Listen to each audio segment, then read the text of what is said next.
The World Endurance Championship is back in the Lone Star State for another endurance race in the United States of America.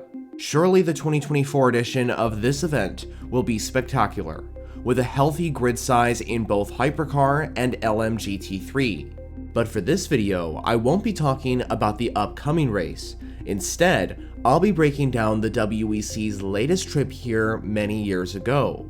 So let's dive into the past and take a look at the most recent edition of Lone Star Le Mans.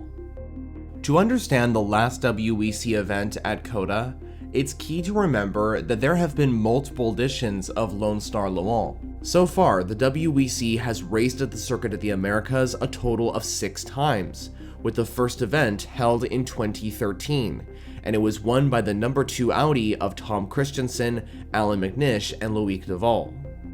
The previous event was held in 2020, and this wouldn't just mark the last Lone Star Le Mans to take place, but this year in general also symbolized the beginning of a new era for the WEC, with LMP1 being retired and Le Mans Hypercar being introduced as the succeeding category. Also, this 2020 event marked the WEC debut for the Corvette C8R, which went on to go win the 24 Hours of Le Mans and a further championship in 2023. Initially, the 2019-2020 calendar was not scheduled to have an event at COTA, with the race instead taking place at Interlagos in Brazil. However, that event was soon cancelled, and Lone Star Le Mans would be brought back for the first time since 2017, as a round taking place on February 23rd. Interestingly, only 3 LMP1 cars would be entered, and this was because Team LNT withdrew both of their Ginetta G60 LTP1s from the event. The LMP1 class would therefore feature the dominant 2 Toyota TS050 entries and a single Rebellion R13 entry. Alongside LMP1 would be the LMP2 class, as well as the Pro and Am classes for the GTE cars, that would bring the grid size to a total of 31 cars participating. The number 1 Rebellion would qualify on pole position with a lap time of a 1 minute 47.530, which was a second and a half faster than the next Toyota entry. Although, don't let the lap times deceive you, because the Toyota cars were negatively affected by weight and fuel flow disadvantages, which caused the non-hybrid Rebellion to perform better. In the race, the number 1 Rebellion led the field and continued to lead the race as the laps progressed. The LMP2 lead was held by former F1 driver Paul di Resta for United Autosports. The action was centered around the GT classes, and the majority of the on-track racing was done amongst the GTE cars. Aston Martin Racing clearly had strong pace with their GTE Pro Vantages, and they led 1-2. Over in GTEM, the car that was leading was the number 56 Project 1 Porsche.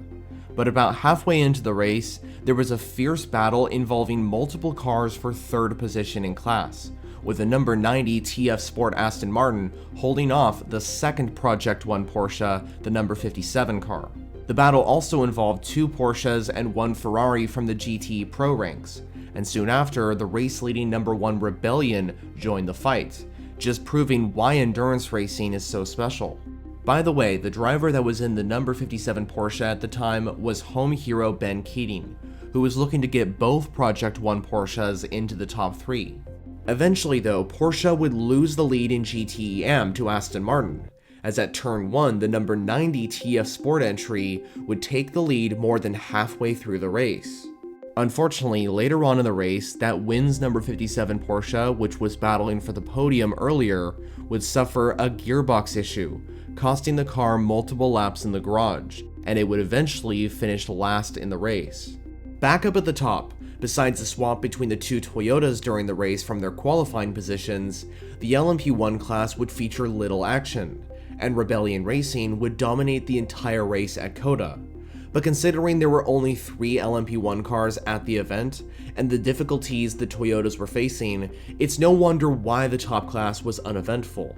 Overall, Rebellion Racing would secure a fantastic achievement. The number 1 Rebellion R13 with Bruno Senna, Gustavo Menezes, and Norman Nato behind the wheel grabbed the overall win during the Lone Star Le Mans weekend, achieving just their 2nd win this season. Interestingly, Rebellion's win at COTA would be their final victory in the World Endurance Championship, and the win would hold the record as the last privateer to win overall in the WEC, up until Hertz Team Jota broke that record after winning the 6 Hours of Spa in 2024 with their number 12 Porsche 963.